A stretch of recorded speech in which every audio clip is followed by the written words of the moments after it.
Hello student, welcome to on my YouTube channel Educator AJ. Today we are starting our lecture number 3 of trigonometry. Okay, दो lecture हम लोगों ने complete कर रखा है।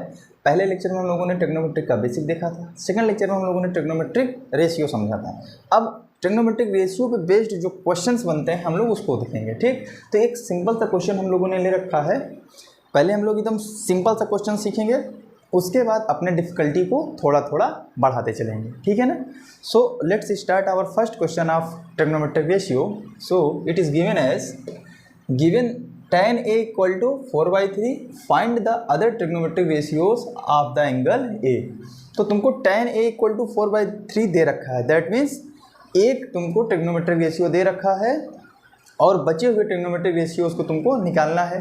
तो हम लोगों ने सेकंड लेक्चर में पढ़ा था कि टोटल ट्रिग्नोमेट्रिक रेशियोज़ जो होते हैं वो कितने होते हैं, 6 होते हैं। 6 में से हमको एक दे रखा है, अदर 5 निकालने हैं। अदर 5 कौन कौन से हो सकते हैं, साइन, कॉस, कॉट, सेक, कॉसेक। ओके, ये सब हम लोगों ने अच्छे से सेकंड लेक्चर में देखा था। जिसको ना देखे हो जो, वो जाके सेकंड लेक्चर पहले देख लें, तब इस लेक्चर पे आ सकते हैं। अगर आता है तो अच्छी बात है, आओ क्वेश्चन स्टार्ट करते हैं। ठीक है। सो देखो, सबसे पहले जो गिवन रहे उसको लिख लिया करो। किसी भी क्वेश्चन को सॉल्व करने से पहले जो गिवन डेटा होता है, जो इंफॉर्मेटिव डेटा होते हैं, उनको पहले तुम ले लिया करो। तो tan A इक्वल टू क्या हो जाएगा, 4/3। ओके, अब यहाँ पे तुमको पता है कि हम लोगों ने पढ़ रखा था कि जो हम लोग ट्रिग्नोमेट्रिक रेशियोज पढ़ते हैं वो किसके लिए पढ़ते हैं, एक राइट एंगल ट्रायंगल के लिए पढ़ते हैं। ठीक है ना। तो यहाँ पे तुमको दिया नहीं है, हम लोग को दिया नहीं है, लेकिन हम लोग ये कंसीडर करेंगे कि जो tan A इक्वल टू 4/3 दे रखा है, ये किसी एक राइट एंगल ट्रायंगल से ही निकल के आया होगा। तो सबसे पहले हम लोग एक राइट एंगल ट्रायंगल बनाएंगे। ठीक है, हम यहाँ पर एक राइट एंगल ट्रायंगल पहले बनाएंगे, आराम से, एकदम आराम से, एकदम आराम से ये। ओके, तो तुम चाहो तो इधर ये ऐसे भी बना सकते हो, चाहो तो उधर से बना लो, डजन मीन, कोई फ़र्क नहीं पड़ता, दोनों का मीनिंग एकदम सेम है। ठीक है ना। अब यहाँ पे तुमको दिया है A। ठीक है ना। अब तुमको पता है कि जितने भी ट्रिग्नोमेट्रिक रेशियोज हम लोग पढ़ते हैं उसमें का जो एंगल, चाहे थीटा मानो, चाहे A मानो, चाहे B मानो, ठीक, वो सब के सब क्या होते हैं, एक एक्यूट एंगल होते हैं। वो सब के सब क्या होते हैं, एक एक्यूट एंगल होते हैं। तो जब एक्यूट एंगल होते हैं, ये राइट एंगल ट्रायंगल में ये तो हम लोग को क्या दिख रहा है, 90 डिग्री दिख रहा है, और 90 डिग्री से कम एंगल जो होते हैं वही एक्यूट एंगल होते हैं। तो ये जो A है, ए या तो यहाँ पे आ सकता है या तो यहाँ पे आ सकता है, यहाँ पे तो आ नहीं सकता है। तो हम लोग कहीं पर भी मान लेते हैं, मैं यहाँ पे लेके चल रहा हूँ, मान लिया ये क्या हो गया, A, B और ये C। तो ये A जो डिनोट कर रहा है ना, इस एंगल A को ढूंढना, मतलब ये एंगल A है। यहाँ पर भी चाहो तो तुम एंगल A बना सकते हो। ठीक, नेमिंग मैंने ABC कर दिया और यहाँ पे एंगल A भी रख लिया। ओके, तो सबसे पहले हम लोगों ने क्या किया, एक 90 डिग्री का ट्रायंगल डिजाइन किया। अब उसके बाद यहाँ पे हमको दे रखा है tan A बराबर 4/3। ठीक, अब यहाँ पे हम लोग tan A बराबर 4/3 रखेंगे। तो tan थीटा बराबर होता क्या है, तो वहाँ थीटा था, तो यहाँ पे क्या हो जाएगा, tan A हो जाएगा। तो tan A बराबर हम लोगों ने क्या पढ़ा था बच्चों, tan A बराबर पढ़ा था क्या, परपेंडिकुलर अपॉन बेस। ओके, क्या पढ़ा था, परपेंडिकुलर अपॉन बेस पढ़ा था। यहाँ पे मैं नोटेशन के लिए यहाँ पे चाहे लिख देता हूँ एक बार। ठीक है, ये तुम्हारा होता है हाइपोटेनस, ये होता है base, adjacent side of the angle, जो एंगल कंसीडर करोगे उसके एडजेसेंट जस्ट बगल में जो साइड होता है वो बेस बनता है, और इसके जस्ट अपोजिट में जो होता है वो क्या बनता है, तुम्हारा परपेंडिकुलर बनता है। ओके, तो नेमिंग में इस तरीके से कर दिया हूँ। अब इसको P/B को रखने से पहले एक छोटी सी कॉन्सेप्ट हम लोग जान लेते हैं। देखो, अगर मान लो कोई भी फ्रैक्शंस तुमको दे रखे हैं, ठीक है ना, कोई भी फ्रैक्शंस वैल्यू दे रखे हैं, या कोई भी एक रेशनल नंबर दे रखा है, जैसे मान लो कुछ इस तरीके से दिया हो 25/20। ओके, अच्छा, जब तुम कोई भी क्वेश्चन सॉल्व करते हो, कहीं पे अगर ये 25/20 आ गया, या कोई भी कैलकुलेशन करते हो, तो तुम सोचते हो कि जितना सिंपलेस्ट से सिंपलेस्ट फॉर्म में हो सके, जितना सिंपल से सिंपल हो सके, मैं उसको उसमें करूँगा तब वो मेरा एग्जैक्ट आंसर होगा। तो अगर कोई क्वेश्चन मैं सॉल्व किया 25/20 आ गया, अगर मैं इसको यहीं पे छोड़ दूंगा क्या एकदम ये करेक्ट होगा? 100% तो करेक्ट नहीं होगा ना, 1% 2% की गलती तो रहेगी ना। क्यों रहेगी? क्योंकि इसको हम अभी और सिंपल कर सकते हैं। जब इसको और थोड़ा सा सिंपलीफाई करेंगे, ये 5 और ये 4 बन जाएगा, तब इसका एग्जैक्ट आंसर क्या आ जाएगा? 5/4। तो यहाँ से देखो हमने एक फैक्टर 5 यहाँ से निकाल लिया, ऊपर से एक 5 निकल रहा था, नीचे से 5 निकाल रहे थे, निकल लिया। ऊपर से 5 निकला, नीचे से 5 निकला, तब बना क्या मेरा? 5/4 बना। इसी तरीके से अगर मैंने tan a = 4/3 लिखा है तो ऊपर से मैंने एक कोई जो नंबर ऊपर से निकाला हूँ वही नंबर नीचे से निकाला हूँ, ओके। लेकिन हमको पता नहीं है वो क्या है, हमको दे रखा है tan a = 4/3, लेकिन वो क्या था हमको नहीं पता है। लेकिन यहाँ पे हमें पता है कि अगर मैं 5 से यहाँ मल्टीप्लाई कर दूँ और 5 से यहाँ मल्टीप्लाई कर दूँ तो मेरा सेम नंबर 25/20 आ जाएगा। लेकिन यहाँ पे हमको नहीं पता है, इसके लिए हम क्या करेंगे, यहाँ पे हमको एक फैक्टर के कंसीडर करना पड़ेगा, तभी हम इसको बाहर निकाल सकते हैं, मतलब फ्रैक्शन से अलग अलग लिख सकते हैं जो फैक्टर से यहाँ पे मल्टीप्लाई हुआ। जैसे मैं इसको अलग से 25 लिख सकता हूँ, इसको 20 लिख सकता हूँ, लेकिन अगर इसको अलग से 5 और 4 लिख दूंगा ना तो ये एग्जैक्ट बनेगा? देखो नहीं बन रहा है ना, अलग अलग लिख रहे हो तो यही बनना चाहिए ना, लेकिन यहाँ पे 5/4 बन रहा है। इसीलिए जब तक इसको 5 का मल्टीप्लाई दोनों में नहीं करोगे, जो फैक्टर तुम निकाले थे, तब तक वो तुमको सेम नंबर नहीं मिलेगा। इसीलिए यहाँ पे हमको ऊपर नीचे एक कोई कांस्टेंट के मैं मान लिया कि यहाँ से के निकला होगा, यहाँ से के निकला होगा, तब जाके ये 4/3 बना है, मैं उसी का मल्टीप्लाई कर देता हूँ। तो ये क्या बन जाएगा तुम्हारा बताओ? ये 4k/3k बन जाएगा, ओके। आई बात समझ में? बेसिक है, आ रहा होगा समझ में, ठीक है ना। तो ये तो रही समझाने वाली बात, इसको हटा देता हूँ, ओके। तो अब मैं यहाँ पे आराम से परपेंडिकुलर अपान बेस होता है, पता है। तो ये परपेंडिकुलर मेरा कितना हो जाएगा? 4k हो जाएगा, बेस कितना हो जाएगा तुम्हारा? 3k हो जाएगा। अब इस परपेंडिकुलर और बेस की वैल्यू मैं अलग अलग आराम से रख सकता हूँ। p बराबर मैं 4k निकाल लिया, बेस बराबर कितना निकाल लिया? 3k, okay. अब इसकी वैल्यू यहाँ पे पुट कर दो। परपेंडिकुलर ये है तुम्हारा, तो ये 4k और बेस ये तुम्हारा क्या है? 3k, ठीक। तो ये वाली वैल्यू 3k हो गई, ये वाली वैल्यू 4k हो गई। अभी मेरे को हाइपोटेनस नहीं पता। हाइपोटेनस जब तक नहीं निकालोगे तब तक और सारे टेक्नोमेट्रिक रेशियोज को नहीं निकाल पाओगे, because in sine A we require hypotenuse, cos में हमको रिक्वायरमेंट होती है हाइपोटेनस का। तो first of all we calculate the value of AC, that means hypotenuse, okay. चलो इधर देखो, इसको मैं मिटा दे रहा हूँ, इरेज कर दे रहा हूँ, ठीक है। अब यहाँ पे देखो हम लोग AC निकालेंगे कैसे। हम लोगों ने टूल्स पढ़ा था ना सेकंड लेक्चर में, तो जो टूल्स हम लोगों ने पढ़ा था सेकंड या फर्स्ट लेक्चर में देखा था, ये जो टूल्स हम लोगों ने पढ़ा था उसकी मदद लेंगे। तो टूल्स में एक टूल था पाइथागोरस थ्योरम था, ओके। तो यहाँ पे हम लोग पाइथागोरस थ्योरम लगाएंगे। तो पाइथागोरस थ्योरम हमको बोलता क्या है कि जो हम हाइपोटेनस पे स्क्वायर करते हैं, ओके, अगर मैं वही परपेंडिकुलर BC का स्क्वायर कर दूँ प्लस वही मैं AB का स्क्वायर कर दूं तो वो AC के स्क्वायर के बराबर होता है, ठीक है ना। AC² = BC² + AB², यही हमारा होता है क्या? पाइथागोरस थ्योरम बता रखा है ये सब। तो BC की वैल्यू कितनी है ले लो, 4k हो गया, 4k का स्क्वायर। AB की वैल्यू कितनी है? 3k², okay. AC² = 16k² + 9k²। तो AC² = क्या हो जाएगा? 25k², okay. अब AC = क्या हो जाएगा? ये रूट हो जाएगा 25k²। अब ये रूट क्यों हो जाएगा बताओ जरा। देखो ये स्क्वायर है ना, जब हम स्क्वायर को LHS से RHS पे ले जाएंगे, मतलब लेफ्ट हैंड साइड से राइट हैंड साइड पे ले जाएं या राइट हैंड साइड से लेफ्ट हैंड साइड पे ले जाएं, तो वो रूट में बन जाता है। और रूट को अगर एक तरफ से दूसरी तरफ ले जाते हो तो वो स्क्वायर बन जाता है, ठीक। एक बेसिक कॉन्सेप्ट है, ध्यान रखना। अब रूट का मतलब कि दो का पेयर बना के बाहर निकालना रहता है। तो यहाँ पे 5 × 5 इसको कर दो, k × k। तो यहाँ से निकल के क्या आएगा तुम्हारा? AC की value 5k, this is the value of AC, okay. अब हम लोगों ने AC की वैल्यू भी निकाल लिया, तो AC की वैल्यू यहाँ पे क्या हो जाएगा? 5k हो जाएगा, ओके। देखो सिंपली कितना निकला, बताओ। इसमें कोई डाउट हो तो बताओ, एनी डाउट? सारी चीज़ें क्लियर है ना? एकदम बेहतरीन तरीके से देखो निकल गया ना। अब जो बचे हुए हमारे 5 ट्रिग्नोमेट्रिक रेशियोज हैं उसको हम आसानी से कैलकुलेट कर लेंगे, ठीक है। चलो तो सबसे पहले हम लोग निकालते हैं साइन की वैल्यू।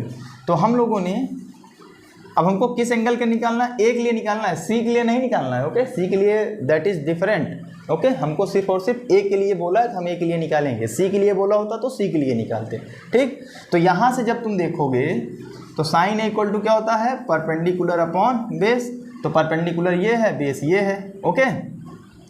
और बताओ परपेंडिकुलर कितना दे रखा है तुमको, 4K, और सॉरी परपेंडिकुलर अपॉन हाइपोटेनस होता है, इसको ध्यान रखना, लिखने में गलती हो जाती है। परपेंडिकुलर अपॉन हाइपोटेनस, हाइपोटेनस अभी हम लोगों ने निकाल रखा है, कितना निकाल रखा है, 5K। तो K से K कैंसिल आउट हो जाएगा तो ये हो जाएगा 4/5, ओके। एक ट्रिग्नोमेट्रिक रेशियोस हमारा आ गया। अगला निकालते हैं कॉस के लिए। तो कॉस ए निकालोगे तो कितना होता है बताओ, बेस अपॉन हाइपोटेनस होता है। बेस कितना है 3K, हाइपोटेनस 5K, K से K कैंसिल आउट, ये फैक्टर देखो कटता चला जा रहा है ना, सिर्फ अपना मेन आंसर आ रहा है ना, 3/5 हो गया। अब हम किसको निकालते हैं, tan तो निकल चुका है, पहले से दे रखा था। अब हम लोग कॉट निकालते हैं। कॉट किसका उल्टा होता है, tan का। tan क्या होता है, परपेंडिकुलर अपॉन बेस। तो कॉट क्या हो जाएगा, बेस अपॉन परपेंडिकुलर। तो बेस कितना है 3K, परपेंडिकुलर 4K, K से K कैंसिल आउट, ये कितना हो जाएगा 3/4, ओके। अब अगला कौन सा निकालते हैं हम लोग, सेक निकालते हैं, ओके। तो सेक ए निकालोगे, सेक किसका उल्टा होता है, कॉस का। बेस अपॉन हाइपोटेनस कॉस होता है, तो सेक कितना हो जाएगा, हाइपोटेनस अपॉन बेस हो जाएगा, ओके। हाइपोटेनस अपॉन क्या हो जाएगा, बेस हो जाएगा। और इसकी वैल्यू क्या हो जाएगी,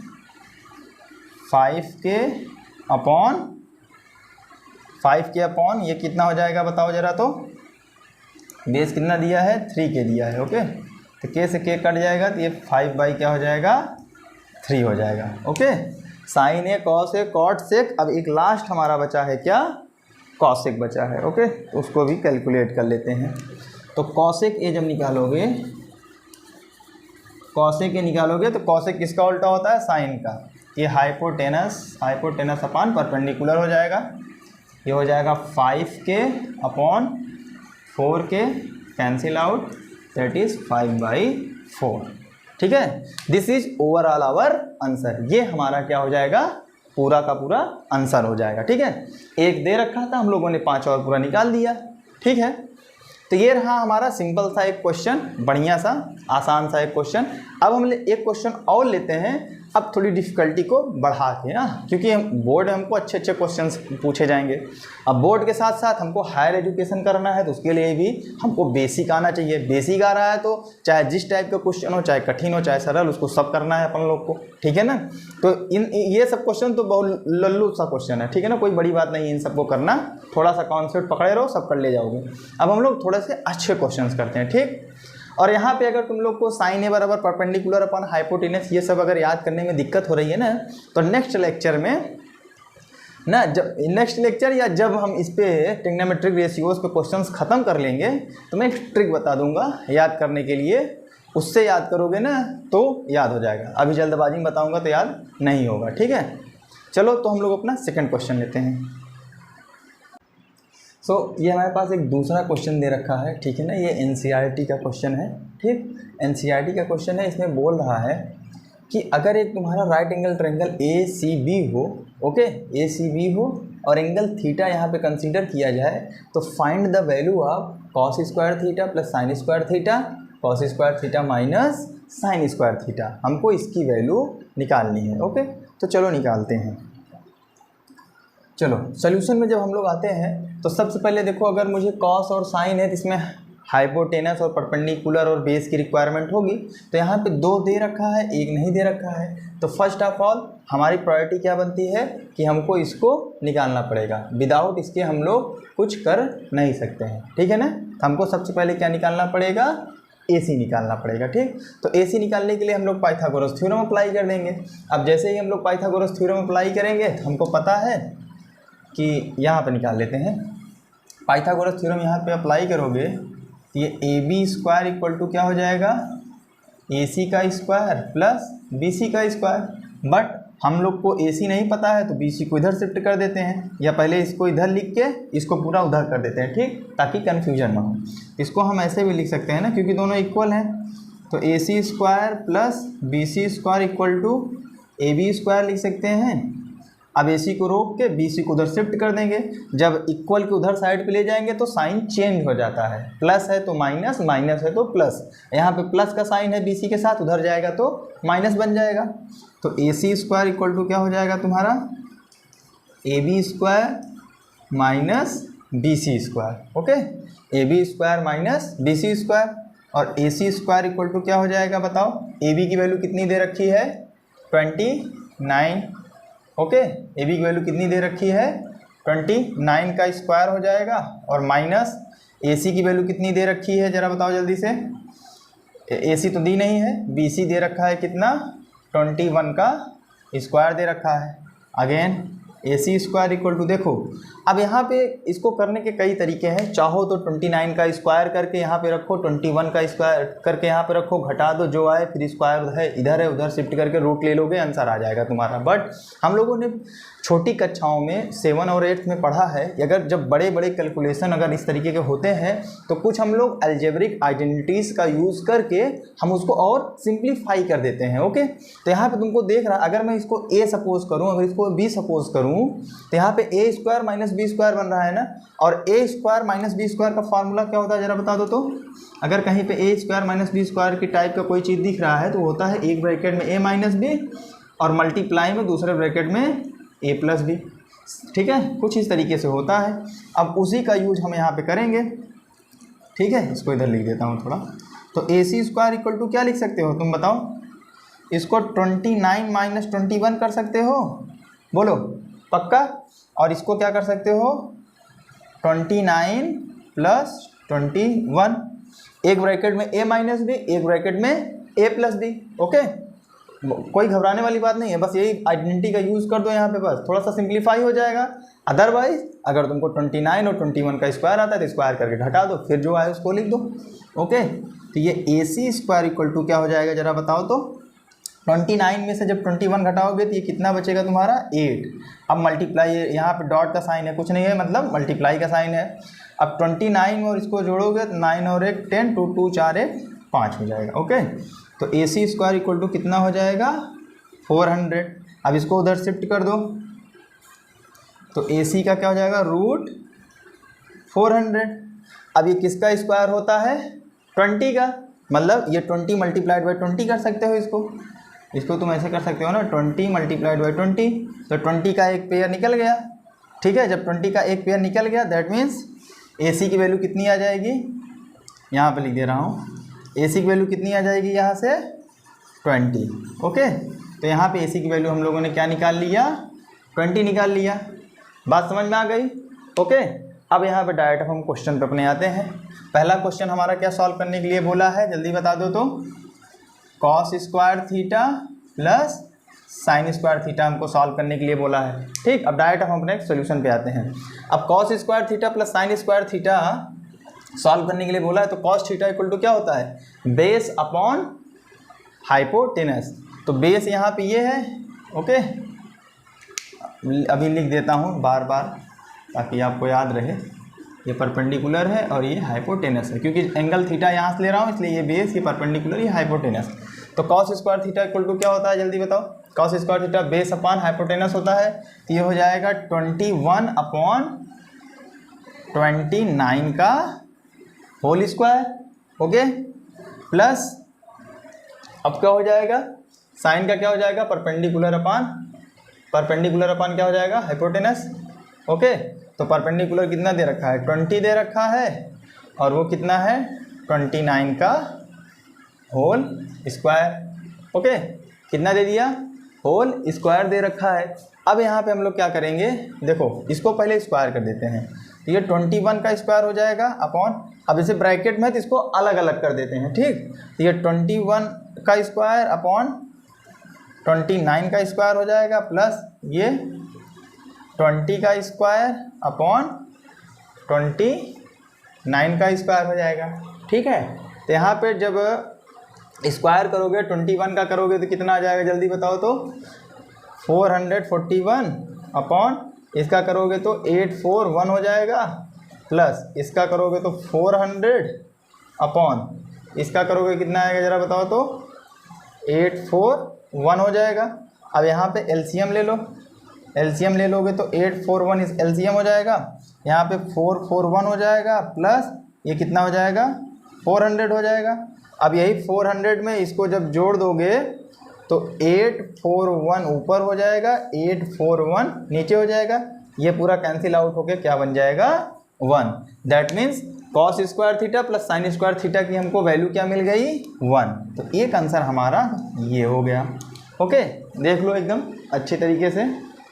ठीक, अभी अच्छा देखो ये 1 आया है ना, आगे चल के जब हम लोग ट्रिग्नोमेट्रिक आइडेंटिटीज पढ़ेंगे ना, आइडेंटिटी जब पढ़ेंगे तो हम उसमें एक आइडेंटिटी ये वाला देखेंगे कि जब भी तुमको अगर sine square theta plus cos square theta दिया हो ना, उसकी वैल्यू ऑलवेज कितनी होती है 1 होती है। और यहाँ पे देखो 1 आ भी गया है। ठीक, तो हालांकि अभी हम उसको पढ़े नहीं है, तो उसको जब पढ़ेंगे तब हम उसको देखेंगे। ओके, तो मैं ये इरेज कर दे रहा हूँ। अब हम लोग अपना सेकेंड क्वेश्चन करते हैं, दूसरा वाला पार्ट इसका करते हैं। ठीक है, तो दूसरा वाला हम लोग को क्या दे रखा है जरा बताओ तो, cos square theta minus sine square theta. ठीक है, ये दे रखा है cos square theta minus sine square theta. Cos theta equal to, पहले ये बताओ तुमको क्या पता है, कास थीटा इक्वल टू तुमको पता है बेस अपान हाइपोटेनस। तो बेस कितना दिया है 21, हाइपोटेनस कितना दिया है 29 का स्क्वायर, बशर्ते अब यहाँ पे कितना लग जाएगा माइनस हो जाएगा। अब उसके बाद ये कितना दे रखा है जरा बताओ तो, ये साइन थीटा क्या होता है तुम्हारा।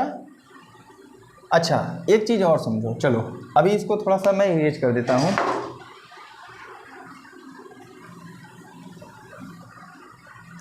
यहाँ पे हमको दिया है cos square theta minus sine square theta. ठीक है, तो मैं जो ये कॉस स्क्वायर थीटा लिखा है ना, इसको मैं कुछ इस तरीके से भी लिख सकता हूँ, कॉस थीटा का whole square minus sine theta का होल स्क्वायर, कुछ इस तरीके से लिख सकता हूँ। ठीक, जैसे हम लोग लिखते थे, जैसे हमको एक्स स्क्वायर लिखा है, इसको हम लोग कुछ इस तरीके से भी लिख सकते थे ना, एक्स का होल स्क्वायर। ओके, एक्स का होल स्क्वायर लिख देते थे। सेम वही चीज़ यहाँ पर भी है, कास स्क्वायर थीटा है तो ये कॉस थीटा का होल स्क्वायर हो जाएगा। ठीक, कभी भी हम लोग ये नहीं करेंगे कि cos square theta equal to cos theta का स्क्वायर, ये कभी नहीं होता। ठीक है ना, अगले लेक्चर में हम लोग इन्हीं सब चीज़ों पे बात करेंगे। ठीक है ना, कब कहाँ पे क्या करते हैं क्या नहीं करते हैं। ठीक, तो इस बात को थोड़ा सा ध्यान में रखे रहना। ओके, तो कॉस थीटा इक्वल टू क्या होता है बेस अपान हाइपोटेनस, ये 21 अपान 29 का होल स्क्वायर हो जाएगा, माइनस साइन थीटा परपेंडिकुलर अपान हाइपोटेनस होता है, दैट मीन्स 20 अपॉन कितना हो जाएगा 20 अपॉन कितना है 29 का होल स्क्वायर हो जाएगा। ठीक, तो अभी हम लोगों ने इसको सॉल्व किया था तो 441 आ रहा था, इसको सॉल्व किया था 841 आ रहा था, माइनस इसको सॉल्व किया था तो 400 आया, मतलब स्क्वायर किया था 29 का स्क्वायर करोगे तो 841। ओके, अब यहाँ पे 841 क्या लोगे एलसीएम लोगे, कैंसिल आउट होके 441 माइनस 400। अब 441 में अगर मैं इसको सब्ट्रैक्ट कर दूंगा तो सिर्फ और सिर्फ क्या बचेगा तुम्हारा 41 upon 841। Okay, that is our answer. ठीक, ये तुम्हारा क्या हो गया आंसर हो गया। ठीक है ना, तो ये कुछ सिंपल से क्वेश्चंस थे। अभी क्वेश्चंस हम लोग और लेंगे नेक्स्ट लेक्चर पे, थोड़ा सा कुछ बेसिक इंपॉर्टेंट चीज़ें हैं उस पर हम लोग बात कर लेंगे, उसके बाद सीधा क्वेश्चन करेंगे थोड़ा सा और फिर उसके बाद हम लोग पढ़ेंगे क्या ट्रिग्नोमेट्रिक आइडेंटिटीज़।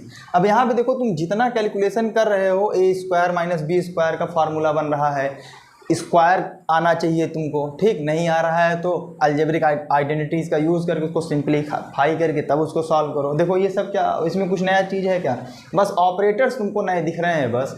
जहाँ पहले X square minus V square या वाई स्क्वायर पढ़ते थे, यहाँ पे तुम इसे cos square theta minus sine square theta पढ़ रहे हो। यहाँ पर भी तुम चाहो तो ए cos theta plus sine theta एक ब्रैकेट में कर दो, दूसरे ब्रैकेट में cos theta minus sine theta करके, इससे भी तुम्हारा आंसर आ जाएगा। यहाँ पर भी तो ए स्क्वायर माइनस बी स्क्वायर बन रहा है ना, बस ए की जगह पे कॉस थीटा, बी की जगह पे साइन थीटा बन रहा है। ओके, तो आज के लिए इतना ही, थोड़ा सा मैं सोचा क्वेश्चन करा दूं। नेक्स्ट लेक्चर से कुछ और इस पे बेसिक पे जाएंगे कि मतलब ये स्क्वायर यहाँ पे चढ़ता है, यहाँ क्यों नहीं चढ़ता, ये इन सब चीज़ों पे हम लोग बात करके तब हम लोग और अच्छे अच्छे क्वेश्चंस करेंगे ट्रिग्नोमेट्रिक रेशियोज पे। फिर हम लोग आइडेंटिटी पे जाएंगे। ओके, आइडेंटिटी पे जाएंगे, नहीं तो हम लोग अपना ये सम स्पेशल एंगल करके है उसको देखेंगे, जो भी रहेगा हम लोग उसको पहले करेंगे। ओके, तो आज के लिए बस इतना ही रखते हैं। वीडियो अच्छा लगे लाइक शेयर कमेंट ज़्यादा से ज़्यादा शेयर। Okay, thank you.